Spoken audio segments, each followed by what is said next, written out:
अकोला जिल्ह्यातून एक अत्यंत धक्कादायक आणि हृदयद्रावक घटना समोर आली आहे।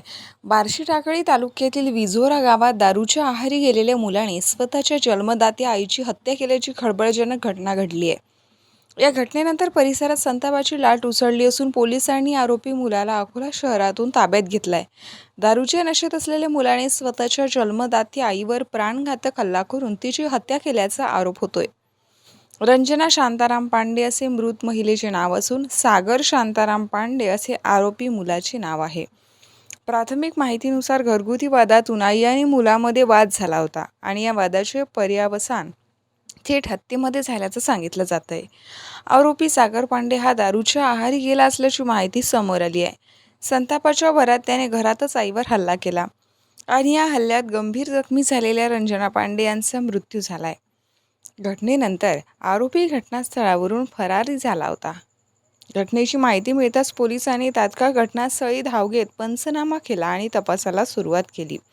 आरोपीचा शोध घेण्यासाठी विशेष पथके तयार करण्यातही आली होती।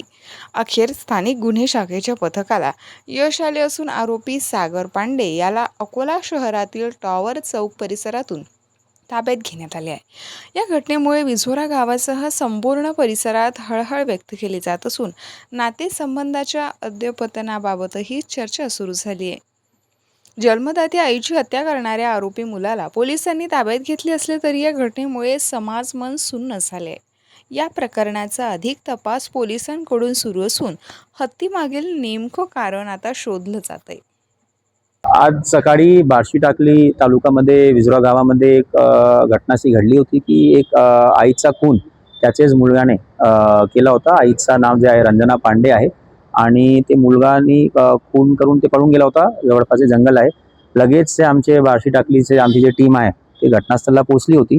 त्यांनी स्थानिक गुन्हे शाखेला सुद्धा एक माहिती दिली होती। तर स्थानिक गुन्हे शाखेची 2-3 वेगवेगळी टीम्स आम्ही स्थापन करून एक रेल्वे स्टेशनला आणि एक इतर ठिकाणी पाठवली होती। चांगली कामगिरी जे आमची स्थानिक गुन्हे शाखेची टीमने केलेली आहे। टावर चौकामध्ये ते आरोपी आला होता रेल्वे स्टेशनला जाण्यासाठी। तर जे आरोपी आहे सागर शांताराम पांडे त्याला लगेच ताब्यात 3 तासात ताब्यात घेतलेला आहे आणि आता पुढचं जे आमचं इन्व्हेस्टिगेशन आहे ते आम्ही करीत आहोत। प्रायमा फेसी ते आरोपी गुन्हा करून अहमदाबादला पळून जाणार होता। तर एक चांगली कामगिरी म्हणजे 3 तासात अटक करून त्याला आता आम्ही कोर्टामध्ये पेश करणार आहोत। आता प्रायमा फेसी त्यांचा वैयक्तिक काही भांडण होता, काही शेती विकण्यावर त्यांचा काही भांडण होता आणि दारू पिण्याचा सवय होता आरोपीचा। हे प्रायमा फेसी आहे, परंतु आता पुढचं जे काही आमचं इन्व्हेस्टिगेशन आहे त्याच्यामध्ये अजून कारण समोर येईल।